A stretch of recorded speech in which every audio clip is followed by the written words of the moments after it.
KP Video News, and I'm coming to you today with a coincidental situation that we have going on here, and I don't think a lot of you young people even understand or even realize that what's going on right now today, which is today is May 31st, 2020.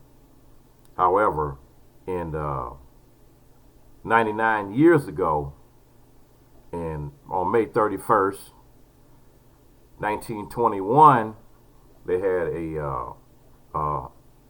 a massacre. It's a massacre in Tulsa, Oklahoma, and which was considered the Black Wall Street, because there was a lot of black people that were really prosperous, that were doing a lot of good things there. You had they were massacred by armed groups of white people that were actually helped by the military. The military, National Guard, literally dropped bombs on these people, and so this is not the Tulsa. What happened in Tulsa in 1921. Like I said, coincidentally, this weekend we've been having similar situations happen 99 years later. However, this is not the Tulsa race massacre was not the only race massacre that happened in the United States. I mean, there's been so many of them, but I'm gonna give you a list of race massacres that happened with white people in the United States attacking and killing black people.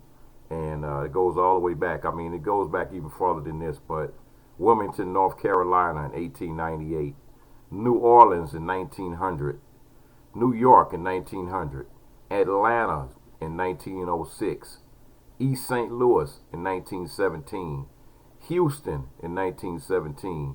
Then you had what was known as the Red Summer in 1919, where you had 26 cities across the United States had race riots, and the majority of those cities are the same cities that we having problems in right this weekend. You know, I'm talking about Atlanta, Chicago, Washington D.C., Detroit, some of the same cities.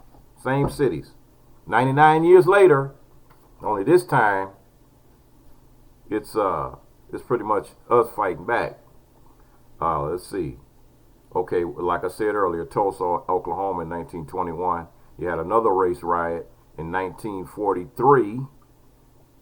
1943, and that was Detroit. And these are all riots against black people in America. Against. So we didn't invent rioting. Black people did not invent rioting. That was something that white people invented, and that they used against us, that they used against black people in the United States. This is a history lesson for you. Coincidentally, what we have going on right now on the 99th year anniversary of the Tulsa Massacre, we have the uprising we have going on right now because of the George Floyd massacre.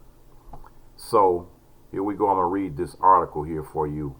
And it said the Tulsa Race Massacre, the Greenwood Massacre, or the Black Wall Street Massacre of 1921 took place on May 31st and June 1st of 1921, when mobs of white residents attacked black residents and businesses of the Greenwood district in Tulsa, Oklahoma.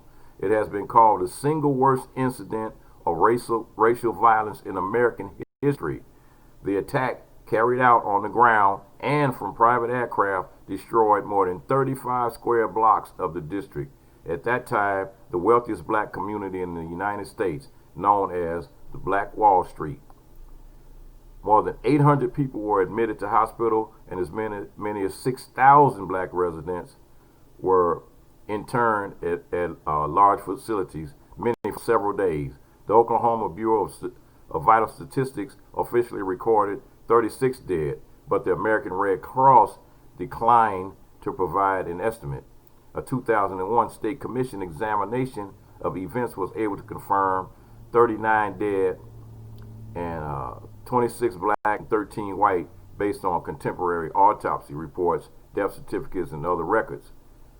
The commission gave overall estimates of between 75 to 100 and from 150 to 300 dead.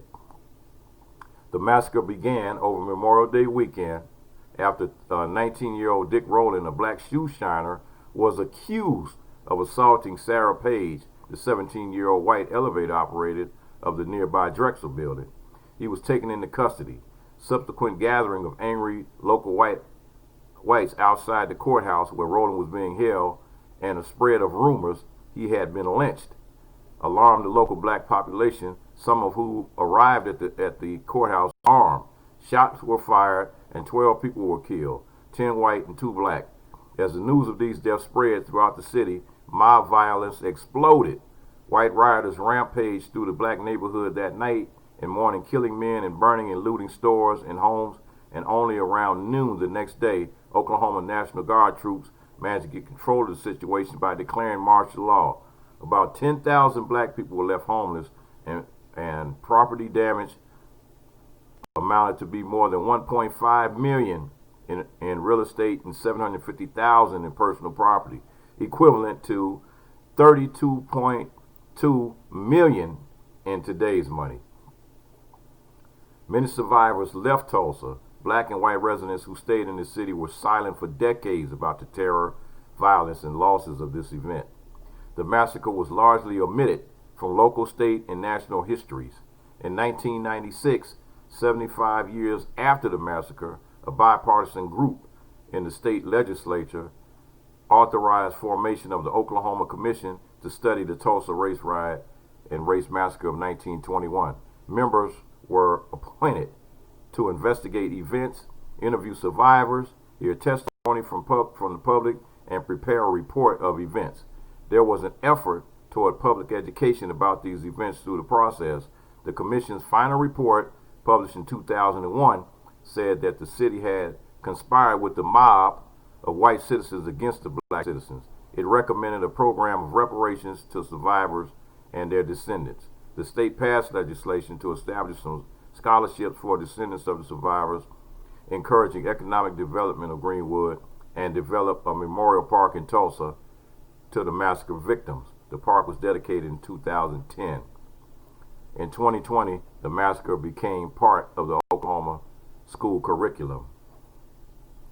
And background, in 1921, Oklahoma had a racially and socially political tense atmosphere. The First World War had ended in 1918.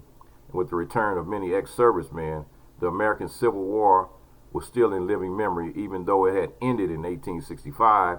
Civil rights for disenfranchised people were lacking, and the Klan was resurgent. Tulsa, as a booming oil city, supported a large number of affluent, educated, and professional African Americans. This combination of factors played a part in the rising tensions which were to culminate in coming events.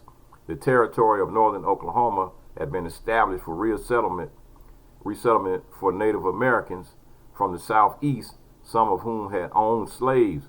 Other areas had received many settlers from the south whose families had been slave owners before the Civil War. Oklahoma was admitted as a state in 1907. The newly created state legislature passed racial segregation laws, commonly known as Jim Crow laws, as the first order of business. In 1907, Oklahoma Constitution did not call for strict segregation. Delegates feared that should they include such restrictions, the President Teddy Roosevelt would veto the document. Still, the very first law passed by the new legislature segregated all rail travel and voter registration rules, effectively disenfranchised most blacks. That meant they were also barred from serving on juries or in local office.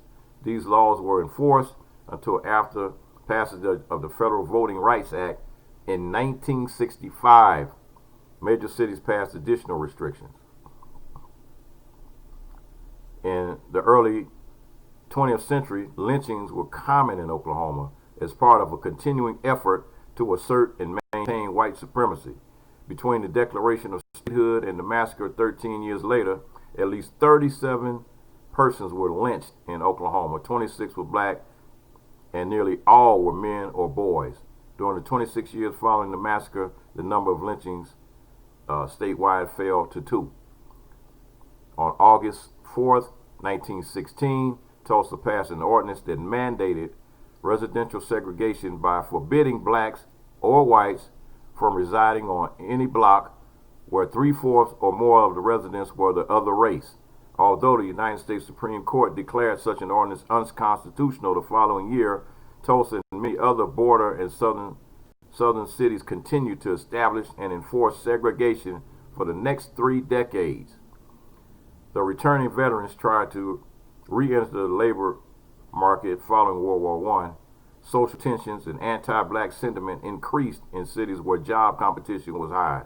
At the same time, black veterans pushed to have their civil rights enforced, believing they had earned full citizenship by military service. In what became known as the Red Summer in 1919, industrial cities across the Midwest and Northeast experienced severe race riots in which whites, sometimes including local authorities, attacked black communities. In Chicago and some other cities, blacks defended themselves for the first time with force, but were often outnumbered.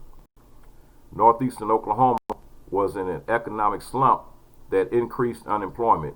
Since 1915, the Klan had been growing in urban chapters across the country.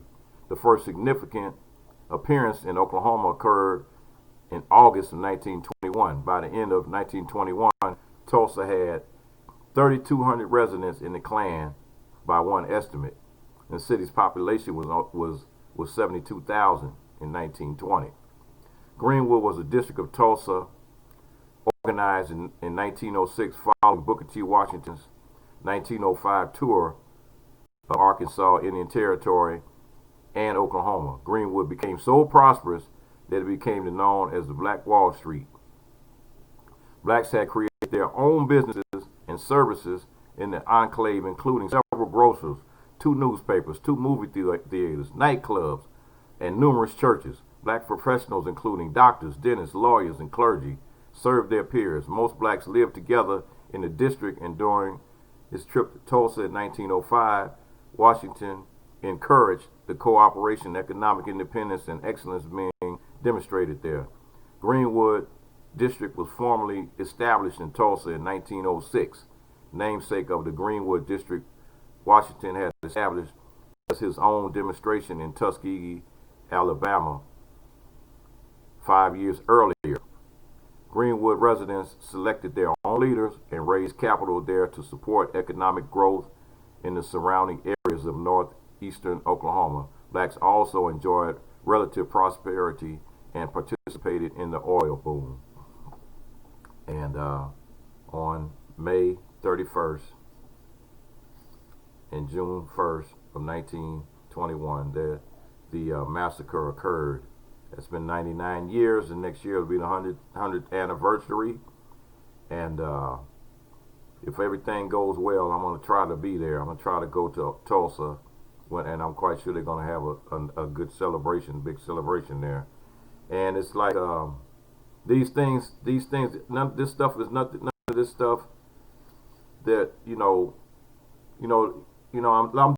doing this article here. I'm doing this for the young people that are out there protesting the death of George Floyd right now, and I'm doing this for you because you have to understand the history of racism in the United States as it stands on it, and it continues right to this day. So you have to be aware of what you're doing. You got to be aware of what's going on. And actually, what I'm going to do is, this is 300. I want you to watch video 301, the one I'm getting ready to do next, because I'm getting ready to go deeper into the whole thing of riots and protests. Peace.